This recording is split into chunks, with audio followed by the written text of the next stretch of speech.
Halo, assalamualaikum warahmatullahi wabarakatuh. Salam jumpa dengan Surati Music Channel. Bagaimana kabarnya Yanda dan Bunda semua? Alhamdulillah. Saya doakan panjenengan semua senantiasa dalam keadaan sehat, kemurahan rezeki, kelancaran dalam segala aktivitas dan sukses selalu.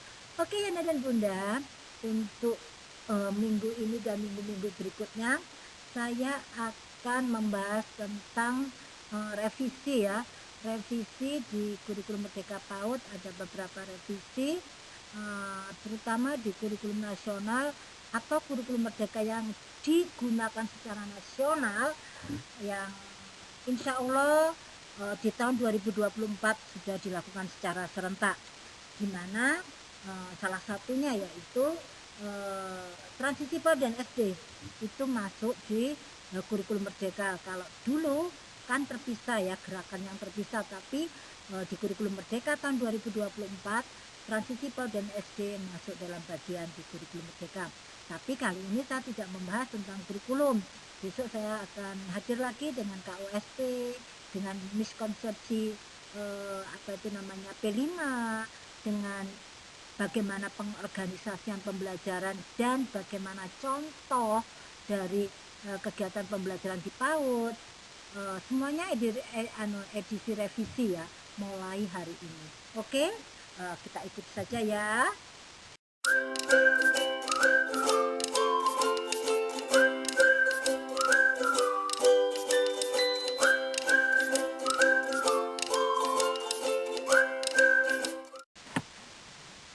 Oke Yanda dan Bunda, kenapa P5 itu harus diajarkan di PAUD, di TK, kelompok bermain juga?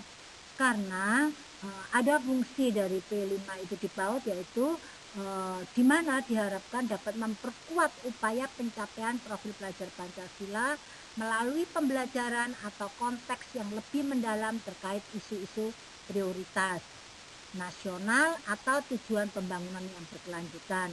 Kemudian yang kedua, pengayaan wawasan penting yang tertuang dalam 4 tema di PAUD dari dini. Yang ketiga, membangun karakter yang ada di dalam elemen profil pelajar Pancasila sebagai hasil dari pelaksanaan proyek. Jadi ini fungsinya. Sedangkan tujuan P5 di PAUD yaitu proyek penguatan profil pelajar Pancasila mengacu pada dimensi elemen dan subelemen dari profil pelajar Pancasila. Satuan pendidikan dapat memilih 1 sampai dengan 2 proyek penguatan profil pelajar Pancasila dalam 1 tahun ajaran dengan tema berbeda tentunya.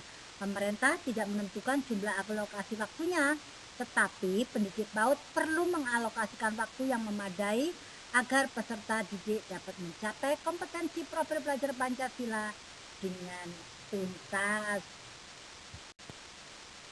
Yanda dan Bunda PAUD, untuk ketika kita mau melaksanakan proyek atau penguatan profil pelajar Pancasila, itu kegiatannya terpisah dari intrakurikuler ya. Jadi kita dalam 1 minggu atau ketika kita pengorganisasian pembelajaran itu, ketika kita sudah menentukan bahwa misalnya di bulan April saya mau melakukan kokurikuler, yaitu penguatan profil pelajar Pancasila.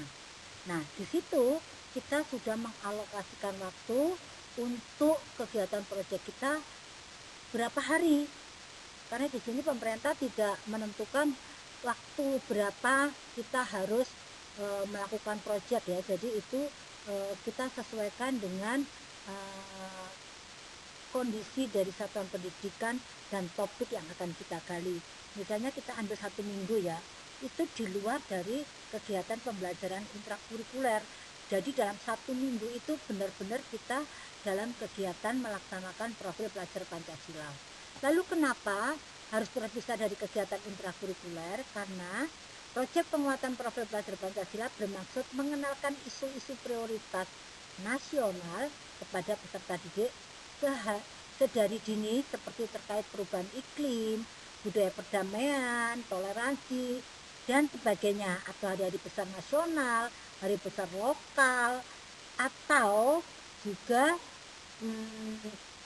suatu peristiwa atau fenomena yang sedang in, itu bisa kita ambil untuk kita jadikan proyek. Lalu proyek penguatan profil pelajar Pancasila dirancang untuk langsung menyasar pengembangan karakter yang tercantum pada profil pelajar Pancasila.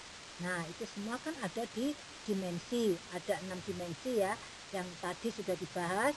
Untuk TK kita hanya ambil aja 2 dimensi, dan lalu kita ambil elemennya juga kita elemen dan elemennya kita ambil 2 aja sebagai tujuan dari proyek kita. Nah, di sini ketika kita mau merancang proyek penguatan profil pelajar Pancasila, harus kita perhatikan yaitu tahapan kesiapan satuan. Di sini satuan kita itu sudah melakukan implementasi kurikulum tahap apa, tahap awal atau tahap apa. Nah, di sini bisa kita sesuaikan dengan ketika kita mau melakukan penguatan atau P5 di satuan kita. Kemudian prinsip-prinsip proyek penguatan profil pelajar Pancasila harus kita perhatikan ya, jangan kita abaikan tapi kita perhatikan.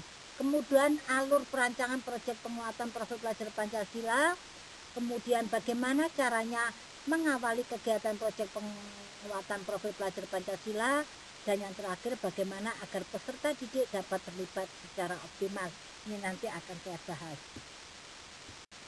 Selanjutnya ketika kita sudah melihat kesiapan sekolah kita sudah tentukan topik. Nah, sekarang komponen modul proyek ketika kita akan membuat suatu modul ajarnya, itu yang penting formatnya tidak ada yang yang paten ya. Itu semua dikembalikan ke satuan, tetapi ada komponen-komponen yang harus terpenuhi, yaitu profil pelajar, profil modul itu sendiri, di mana profil itu tema atau topik atau judul modulnya itu apa, fase apa, terus durasi kegiatannya apa, berapa, terus di sini juga kita tuliskan ya apa identitas dari satuan, kelompok apa, kelompok usia dan sebagainya. Jadi di profil modul itu lebih ke identitas. Kemudian tujuan, pemetaan dimensi elemen dan sub-elemen profil pelajar Pancasila yang menjadi tujuan proyek penguatan profil pelajar Pancasila. Jadi kita tentukan, misalnya kita tentang Hari Bumi ya, dari Hari Bumi ini kita angkat untuk menjadi suatu kegiatan profil pelajar Pancasila, penguatan proyek. Dari 6 dimensi ini mana yang cocok? Nah, kalau sudah kita temukan mana elemen yang cocok, lalu sub elemennya kita ambil, itu yang akan kita jadikan sebagai tujuan proyek. Kemudian ada aktivitas, yaitu kegiatan. Kita lakukan berapa kali pertemuan. Kalau 1 minggu berarti ada 5 kali pertemuan. 1 kali pertemuan itu berapa menit, jadi seperti itu ya. Kemudian yang terakhir jangan lupa asesmen. Jadi di sini instrumen pengolahan hasil asesmen untuk menyimpulkan pencapaian proyek penguatan profil pelajar Pancasila. Bunda PAUD, alur aktivitas dalam proyek penguatan profil pelajar Pancasila itu ada 3, yaitu tahap permulaan, di mana kegiatan bisa dilakukan dengan membaca buku, menonton video, outing, yang semuanya itu untuk membangkitkan rasa ingin tahu anak, sehingga muncul ide, gagasan untuk melakukan proyek tersebut. Melihat gambar bagaimanapun kalau nggak punya buku, silakan ya. Jadi semua media yang kita gunakan yang tujuannya untuk memunculkan atau membangkitkan rasa ingin tahu siswa. Kemudian di tahap pengembangan, yaitu dukungan atau fasilitasi guru atau orang dewasa saat anak berkegiatan, termasuk pertanyaan pemantik. Dan yang terakhir di tahap penyimpulan, refleksi anak, refleksi guru, asesmen dan memastikan keberlanjutan budaya positif dari proyek tersebut. Baik Yanda dan Bunda, ini ada contoh pelaksanaan kegiatan proyek penguatan profil pelajar Pancasila. Di sini tingkat usia 4-5 tahun berarti untuk kelompok A ya. Terus judulnya, topiknya berbunyi semai biji hijaukan bumi. Temanya kan di dalam P5 di PAUD itu kan ada 4 ya, tema Aku Cinta Indonesia, Aku Sayang Bumi, kita semua bersaudara, terus kreatif dan imajinasi. Karena di sini semai hijaukan bumi, berarti tema yang sesuai yaitu Aku Sayang Bumi. Karena maksudnya dari topik ini, proyek ini adalah ingin melindungi bumi. Nah, kemudian informasi umumnya kita tuliskan nama satuan, terus nama penyusun siapa, fase kelas, fase fondasi kelas A, tadi sudah saya sebutkan karena umur 4-5 tahun. Estimasi waktu 6 kali pertemuan. Jadi satu kali pertemuan di sini 1250 menit. Ini semua dapat menyesuaikan dengan ide dan minat peserta didik ya. Bisa jadi lebih dari 6 hari, bisa jadi juga kurang dari 6 hari. Jadi di sini kebetulan ada 6 hari. Kemudian kita tuliskan latar belakang masalah kenapa anak-anak memilih proyek itu. Ternyata di proyek Semai Biji Hijaukan Bumi ini merupakan salah satu contoh pilihan kegiatan proyek yang bisa dilakukan dalam rangka menyambut Hari Bumi di bulan April ya, di mana pendidik dapat menggunakan aneka buah yang banyak terdapat di daerah setempat. Kegiatan proyek ini dapat dilakukan pada minggu akhir bulan April karena Hari Bumi diperingati pada tanggal 22 April. Melalui proyek Semai Biji Hijaukan Bumi, pendidik dapat menguatkan karakter dan kompetensi peserta didik pada dimensi beriman, bertakwa kepada Tuhan Yang Maha Esa, dan dimensi mandiri. Di sini kenapa kok memilih itu? Karena tanaman itu, tanaman buah termasuk adalah ciptaan Allah.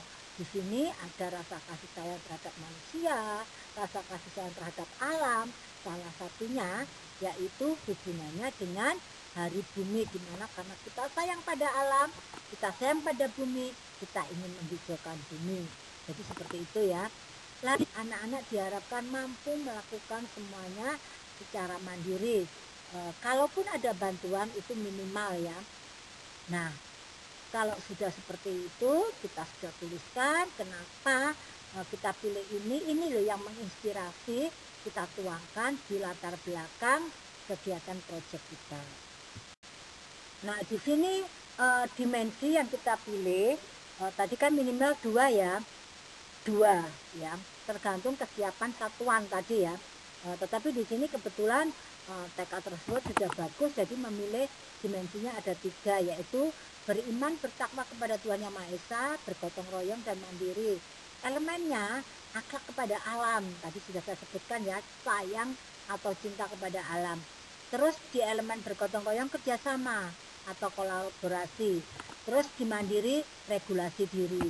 Sub elemennya ini kita jadikan nanti sebagai tujuan P5 ya, yaitu menjaga lingkungan alam sekitar, kerjasama dan menunjukkan inisiatif dan bekerja secara mandiri.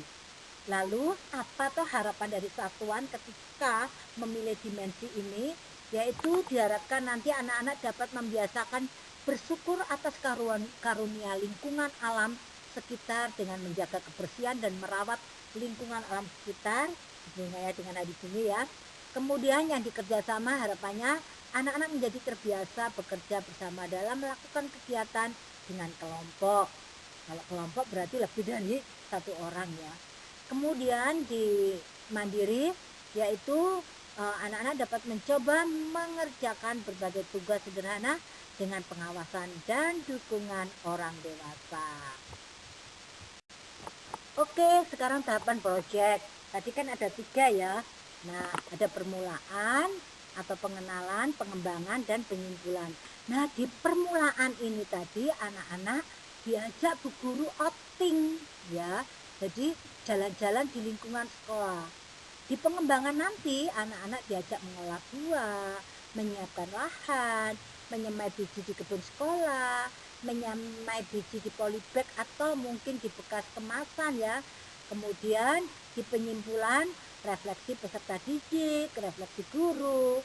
Nah, catatannya gini, kegiatan yang tertulis dalam modul proyek ini adalah kegiatan yang dirancang oleh pendidik Perlu dipahami bahwa pelaksanaan harus berpusat pada peserta didik, mengikuti alur berpikir dan minat peserta didik, sehingga ada kemungkinan kegiatannya nanti berbeda dengan yang sudah direncanakan oleh pendidik. Dalam arti ketika anak-anak melakukan proyek tadi, yaitu prosesnya, ketika guru sudah merancang, ya misalnya anak-anak mengolah buahnya dengan nanti diolah menjadi misalnya jus ya. Tetapi ada beberapa anak yang suka kalau itu nanti dibuat menjadi sate buah. Nah ini, jadi sesuai dengan minat anak ya. Yang penting tujuannya tercapai, yaitu bisa anak-anak bisa mengolah buah. Ini contoh ya. Selanjutnya adalah tujuan proyek, di mana di sini tujuannya peserta didik berani mencoba, adaptif dalam situasi baru, dan mencoba untuk tidak mudah menyerah saat mendapatkan tantangan. Peserta didik mampu menyampaikan apa yang dipikirkan dengan singkat, dan peserta didik dapat mengeksplorasi dan mengekspresikan pikiran atau perasaannya dalam bentuk karya, serta mengapresiasi karya yang dihasilkan. Pelaksanaannya yaitu pertama yaitu jalan-jalan ke kebun pepaya. Mungkin ada kita bisa memanfaatkan ya, mungkin di sekolah kita ada orang tua wali murid mempunyai kebun jeruk, kebun buah lainnya. Nah ini kebetulan ke kebun pepaya. Waktu durasi tadi 150 menit ya. Kalau dikalikan 6 tadi ada 1250 menit ya. Nah alat dan bahannya apa? Peserta didik membawa bekal minuman dan camilan, memakai sepatu yang nyaman, dan mengenakan topi supaya tidak kepanasan karena nanti di kebun ya. Nah di kebun pepaya. Kemudian persiapannya apa? Sebelum mengajak anak-anak berjalan-jalan, pendidik sudah melakukan survei dulu ya. Jangan sampai pendidik tidak melakukan survei, tidak minta izin, tiba-tiba datang, itu yang membuat kaget ya nanti ya. Terus untuk kegiatan ini apabila memungkinkan cukup di sekitar sekolah saja. Akan tetapi apabila lingkungan sekitar tidak memungkinkan, dapat diajak ke tempat yang agak jauh. Contohnya mungkin memanfaatkan kebun pepaya milik dinas pertanian, atau monggo silakan ya. Tapi kalau bisa kita manfaatkan yang di lingkungan sekitar sekolah dulu. Nah kegiatan pembelajarannya apa? 1. Mengajak peserta didik untuk berjalan-jalan di sekitar sekolah.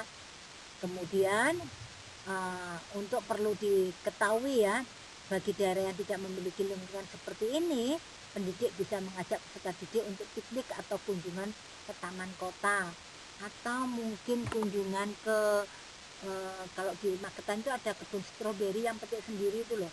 Jadi monggo silakan ya. Kemudian setelah kembali ke sekolah, kita fasilitasi anak-anak itu untuk berdiskusi tentang pengalaman mereka saat jalan-jalan tadi. Di sini guru dapat mengajukan pertanyaan pemantik sebagai berikut contohnya. Bersama, bagaimana rasanya saat berada di tempat yang teduh karena banyak pohon yang rimbun, karena kita di kebun tadi ya. Bagaimana jawabannya anak-anak? Apa yang dirasakan saat berada di tempat yang gersang, yang panas, ketika kita harus pakai topi perjalanannya mungkin ya. Lalu menurutmu apa yang bisa kita lakukan supaya lingkungan sekitar kita menjadi lebih teduh? Nah ini memantik ya, supaya anak-anak termotivasi dan berminat untuk kegiatan proyek yang sudah dirancang guru. Kemudian guru bisa menguatkan hasil curah pendapat tersebut dan menyampaikan apa yang bisa dilakukan oleh anak-anak.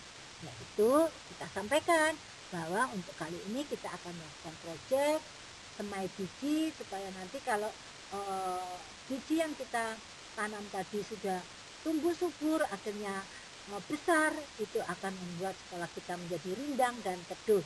Jadi ini kita sampaikan ke anak-anak ya. Terus peserta didik bisa menyampaikan bahan olahan buah yang mereka inginkan. Misalnya gurunya sudah menyampaikan bahwa kita akan membuat jus, ternyata anak-anak lebih suka sop buah atau apa sate buah atau membuat lainnya. Jadi ini nanti kita kembangkan apa yang diinginkan oleh anak-anak. Nah, fokus pengamatan oleh guru yaitu membiasakan bersyukur atas karunia lingkungan alam sekitar dengan menjaga kebersihan, merawat lingkungan dan alam sekitarnya. Jadi di sini nanti guru melakukan observasi untuk dijadikan bahan asesmen. Kemudian di tahap pengembangan yaitu pertemuan kedua, kalau tadi kan pengenalan ya anak-anak latar belakangnya itulah. Ketika kita mau membuat kegiatan semai biji itu karena apa? Nah, kita ajak bermain ke kebun, teduh, oh ternyata jadi seperti itu. Nah, di sini tahap pengembangan anak-anak diajak mengolah buah, yaitu waktunya 150 menit, alat dan bahannya aneka buah lokal. Mungkin ya bisa kita tawarkan ke anak-anak. Anak-anak coba tanya mama di kulkas ada buah apa, bisa dibawa ke sekolah ya. Jadi mungkin ada pepaya, semangka, kelengkeng, salak, rambutan, nanas, jeruk ya mungkin ya ini. Nah itu nanti anak-anak bisa membawanya ke sekolah. Pisau, telenan, terus sirup gula, susu, santan, mangkok besar, mangkok kecil. Nah ini nanti mau buat apa ya? Terus persiapannya biji dari buah-buah yang tadi sudah dibawa anak-anak kita sisihkan di tempat terpisah. Kegiatan pembelajarannya apa? Guru menyajikan aneka potongan buah segar. Bisa juga buahnya sudah dikupas, tetapi belum dipotong kecil-kecil supaya peserta didik dapat memotongnya sendiri. Terus buah yang disiapkan misalnya semangka, kelengkeng, rambutan dan mangga, buah yang ada bijinya ya di sini ya, beserta sirup, gula aren, air santan dan susu. Itu kita tunjukkan ke anak-anak, kita dekatkan, lalu peserta didik bebas mau membuat adonan buah yang mereka inginkan.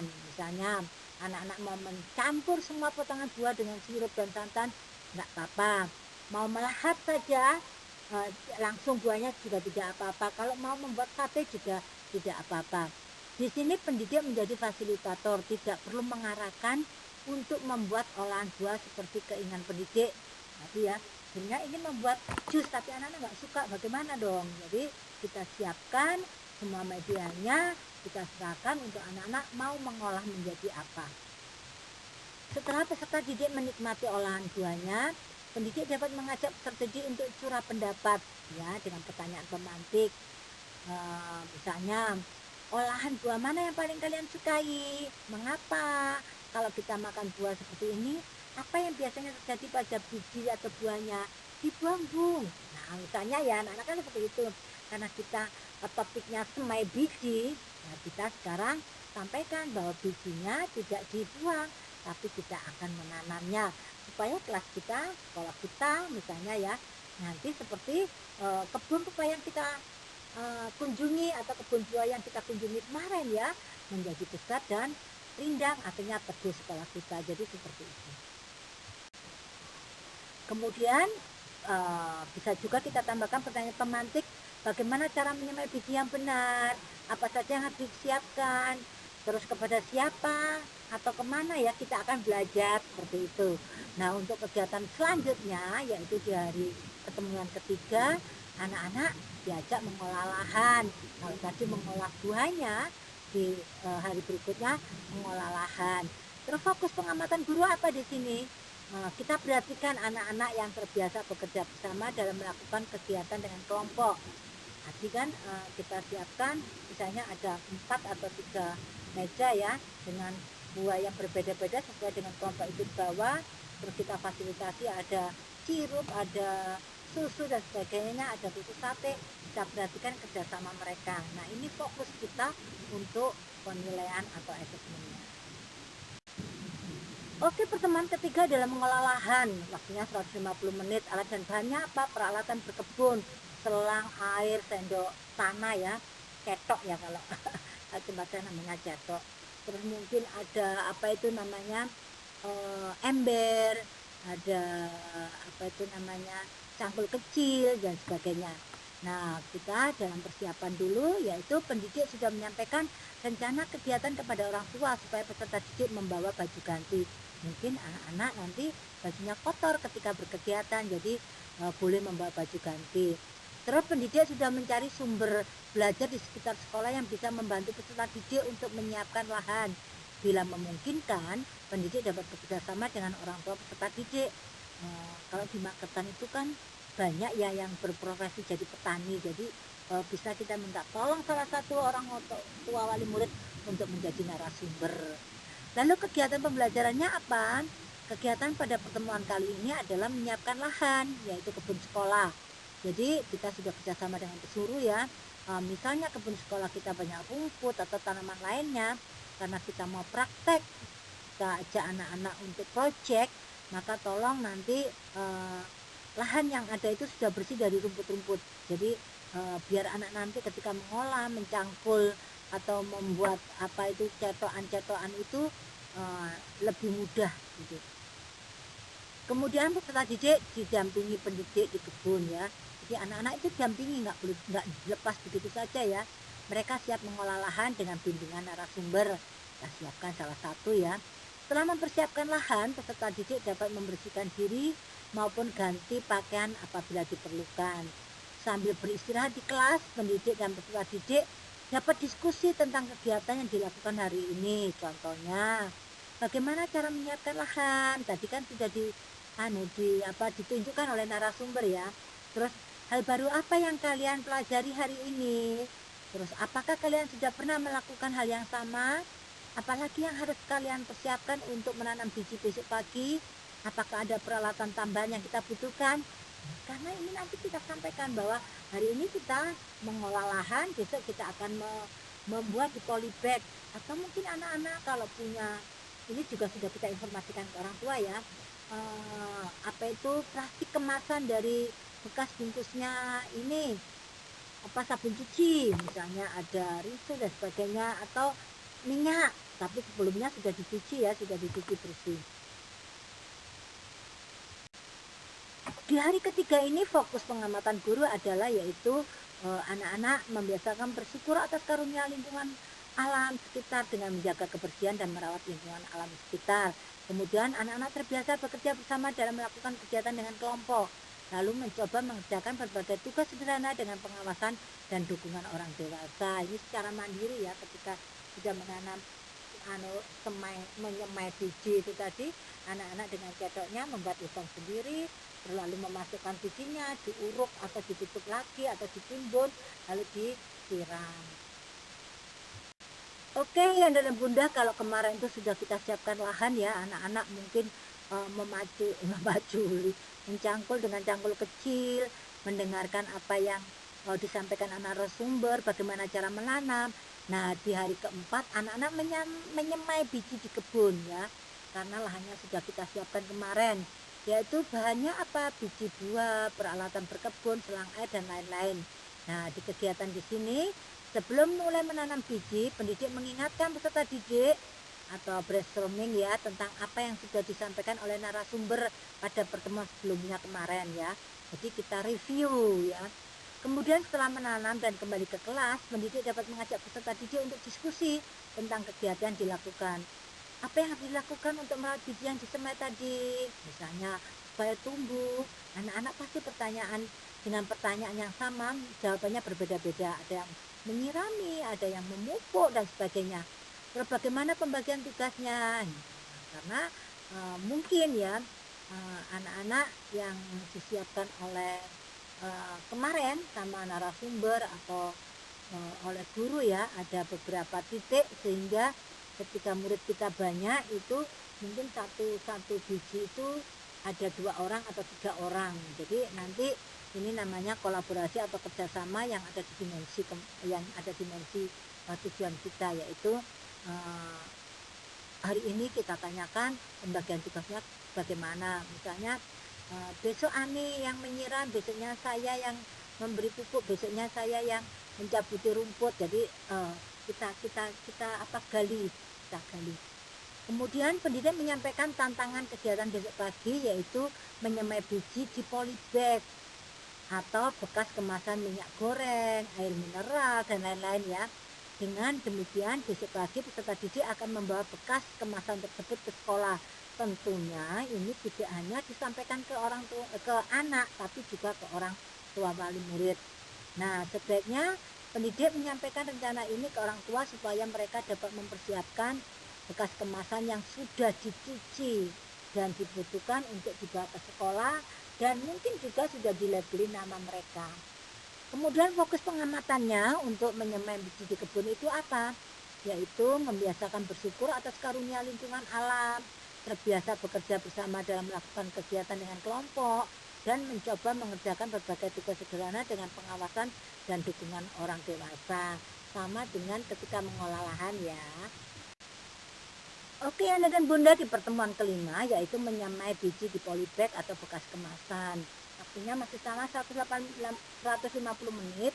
Alat dan bahan: biji buah, bekas kemasan, peralatan berkebun, selang, air, dan lain-lain. Nah, di kegiatan pembelajaran di sini, kegiatan pada pertemuan kelima mengacu pada apa yang sudah dilakukan peserta didik pada pertemuan keempat kemarin. Lalu pendidik dapat membantu menggunting bagian atas bekas kemasan supaya peserta didik lebih fokus ke proses berkebun. Jadi misalnya orang tua hanya memotong apa itu pojoknya saja. Nah, itu guru bisa membantu dengan memotong atasnya secara penuh, sehingga nanti ketika mau diisi oleh media tanam itu bisa lebih mudah ya. Kemudian setelah peserta didik selesai menanam dan membersihkan diri, pendidik dapat mengajak peserta didik untuk curah pendapat dengan mengajukan pertanyaan pemantik sebagai berikut. Contohnya, mana yang menurut kalian lebih gampang, menyemai biji di kebun atau di kemasan atau polybag? Nanti jawabannya anak-anak tentu berbeda ya. Lalu kita tanyakan mengapa. Nah, kalau kegiatan ini dilakukan di rumah kalian, kira-kira mana yang lebih sesuai? Terus ada hal barukah yang kalian pelajari saat menanam biji di kelas, di bekas kemasan tadi? Ayo ceritakan. Nah, di sini bahkan kita tantang anak-anak itu. Misalnya kalau misalnya kalian di rumah habis pulang sekolah, bisa enggak melakukan seperti yang dilakukan sekolah, menanam biji di polybag dengan dibantu mama dan papa, jadi seperti itu. Kemudian gimana sebaiknya kita melakukan polybag bekas kemasan ini? Nah, itu anak-anak biar menjawab, mungkin di teras, mungkin di tempat teduh. Jadi silakan anak-anak biar berargumentasi. Fokus pengamatannya gimana? Masih sama ya dengan yang tadi, yaitu membiasakan bersyukur atas karunia lingkungan, terbiasa bekerja sama, dan mencoba mengerjakan berbagai tugas sederhana dengan pengawasan dan dukungan orang tua atau orang tua. Oke, Nanda dan Bunda, setelah kita pengembangan, yaitu kita saatnya tahapan penyimpulan, di mana di pertemuan ke-6 ini refleksi peserta didik. Waktunya 150 menit. Kegiatan pembelajarannya pada pertemuan ke-6 ini, kegiatan diawali dengan mengajak peserta didik untuk menyiangi kebun atau menyirami kebun dan polybag. Terus kita sampaikan pada peserta didik untuk merawat persemaian biji seperti yang diajarkan oleh narasumber. Terus bagaimana cara menyiram yang benar, membersihkan lingkungan sekitar, persemaian dari binatang atau rumput liar ya. Terus untuk kegiatan refleksi, pendidik bisa mengajak peserta didik untuk berdiskusi di halaman kelas yang teduh ataupun di dalam kelas juga boleh. Nah, peserta didik distimulasi untuk merefleksikan pengalamannya saat kegiatan proyek semai biji hijaukan bumi yang sudah dilakukan selama 5 hari kemarin ya. Nah, pertanyaan pemantik yang bisa digunakan pendidik sebagai berikut. Kegiatan mana yang paling kalian sukai? Mengapa? Apa yang kalian pelajari dari proyek semai biji hijaukan bumi ini? Berapa lama kira-kira bijinya mulai tumbuh? Kan anak-anak mengamati ya. Kalau sudah tumbuh semua, apa yang akan kalian lakukan? Memindahkan di tempat lain atau bagaimana? Nah, ini biar anak-anak menjawab sendiri. Kemudian C, apabila masih ada waktu, pendidik bisa memutarkan video tentang bagaimana biji tumbuh di dalam tanah. Contoh video tersebut dapat dilihat di ini ya, di lamannya Kemendikbud, yaitu tentang video pertumbuhan biji. Nanti anak-anak akan belajar kemarin praktek, sekarang teori. Jadi yang saya lakukan sekarang sudah benar ya, ternyata seperti ini. Nah, nanti karena benar, pasti biji yang saya tanam kemarin pasti akan tumbuh juga seperti ini. Jadi seperti itu. Kemudian fokus pengamatannya apa? Masih sama, yaitu membiasakan bersyukur atas karunia lingkungan alam, terbiasa bekerja sama, dan mencoba mengerjakan berbagai tugas sederhana secara mandiri. Oke Anda dan Bunda, bibit buah yang telah tumbuh tidak harus ditanam semua di sekolah ya. Peserta didik bisa membawa biji pulang untuk ditanam di rumah ataupun menyumbangkan ke lingkungan di sekitar sekolah. Jadi karena kalau misalnya murid kita 30, terus kita bagi misalnya satu satu anak itu, satu kelompok itu 2 anak, berarti kita punya 15. 15 itu nggak mungkin kita tanam di sekolah kita ya, nanti sekolah kita penuh. Jadi bisa dibawa pulang anak-anak, siapa yang mau apa itu namanya membawa pulang, atau mungkin kita berikan untuk di tempat saya kan ada dekat dengan dinas pertanian kecamatan, karena sekolah saya itu di lingkungan perkantoran ya. Nah, kita sumbangkan juga boleh. Terus pendidik dapat membuat jurnal sederhana berisi pertumbuhan bibit yang dapat diisi oleh anak-anak ya. Jadi apa saja yang berubah, misalnya minggu pertama tinggi bibit bagaimana, terus jumlah daunnya ada berapa, minggu kedua, minggu ketiga, minggu keempat, dan seterusnya. Ini jurnal mingguan ya, yang bisa diisi anak-anak. Kemudian refleksi pendidik, apa yang harus dilakukan, yaitu rancangan kegiatan mana yang paling menarik buat peserta didik. Kan panjenengan sudah punya ya ini dokumentasinya tadi, di mana anak-anak begitu antusias mengikutinya. Kemudian karakter dan kemampuan apa yang muncul pada peserta didik selama bermain. Apa karakternya yang dapat menghargai orang lain atau apa itu tolong dituliskan. Lalu bagaimana pendidik bisa memfasilitasi kegiatan proyek dengan lebih baik lagi, dan yang terakhir bagaimana orang tua dapat membantu menguatkan karakter yang sudah dibangun oleh peserta didik. Nah, untuk tindak lanjutnya yaitu dengan mencermati hasil curah pendapat dengan peserta didik dan hasil refleksi untuk merencanakan nasibnya sesuai dengan minat dan kebutuhan peserta didik. Dan terakhir mengkomunikasikan kepada orang tua terkait karakter profil pelajar Pancasila yang sudah dikuatkan di sekolah. Tapi ingat ya, kita 1 tahun 2 kali, jadi ketika kita mau membuat proyek lagi, kita harus berpikir apalagi ini, mungkinkah ini ditaruh di semester 2 lagi atau kita bagi di semester 1 gitu. Kalau di semai biji ini tadi kan kalau kita milih bulan April berarti kan ada di semester 2.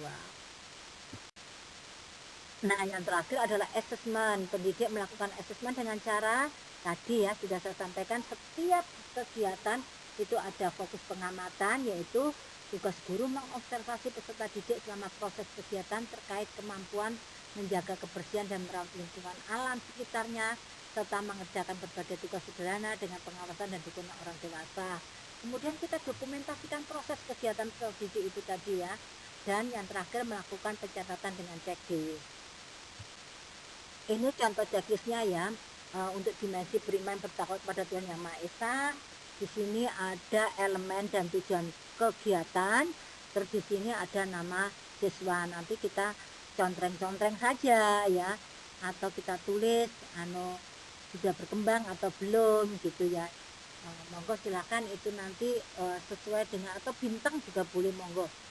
Ini kita kembalikan ke satuan pendidikan ya. Untuk akhlak kepada alam, di sini membiasakan bersyukur atas karunia lingkungan alam. Nah, nanti Adi udah bisa enggak? Oh, ternyata setelah belajar selama Adi masih suka ini buang sampah sembarangan. Bahkan dia tidak bisa merata namanya. Tangannya itu usil ya, suka memetik daun yang baru tumbuh, berarti di sini belum berkembang atau bintangnya berapa gitu. Ada Bobby, ada Cita, monggo ya, ini muridnya panjenengan. Lalu untuk gotong royong kolaborasi, anak-anak terbiasa bekerja sama. Oh, Adi ini bagaimana kegiatan kerjasamanya, bisa enggak dengan temannya bekerja sama?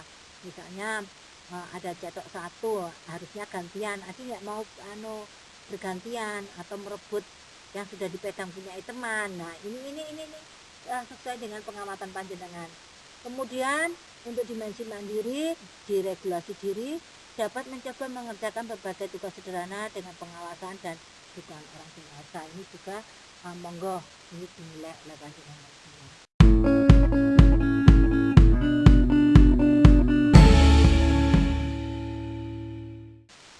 Baik teman-teman, itu yang bisa saya sampaikan untuk edisi revisi P5 di PAUD ya. Semoga dapat membuat gambaran, semoga dapat membuat wacana kita jadi terbuka, kita saling belajar. Dan terima kasih, semoga bermanfaat. Apabila bermanfaat, jangan lupa untuk berbagi, karena berbagi itu indah. Dan jangan lupa subscribe supaya nanti edisi-edisi revisi selanjutnya panjenengan bisa mengikuti. Oke? Salam sehat selalu dari saya. Dadah. Assalamualaikum warahmatullahi wabarakatuh.